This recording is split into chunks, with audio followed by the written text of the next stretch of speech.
Welcome to the new section, and in this section, in a couple of lessons, maybe 2 or 3, you will learn how to get started with using IceBlocks. The IceBlocks that you've received are in factory mode. That means that they need to be configured so that you can access the Wi-Fi on these IceBlocks through the router or either directly if needed. You will need to access it via router if you're going to connect multiple IceBlocks or use multiple IceBlocks in your project. In the first lesson of this section, we will see how to make connections, that is just the power connections to the IceBlock.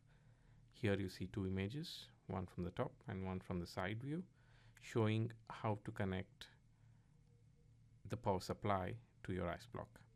Now, before you make this connection, couple of things that are very important. You need to make sure that your power supply is switched off before you make this connection. Otherwise, you might run into an issue that you might corrupt the IceBlock.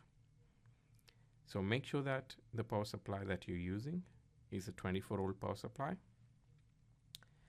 and make sure that it's off, and make the connection as shown here. The red usually used for positive 24-volt power supply and the black usually used for the ground. As you can see, the red is the rightmost point and next to that is ground. In the image you can also see 4 digital inputs and 4 digital outputs. Never connect 24-volt power supply to digital outputs.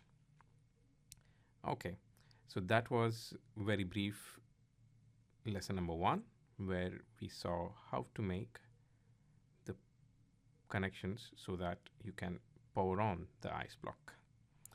And in the next lesson, we will turn on the power source and get started with configuring the IceBlock itself.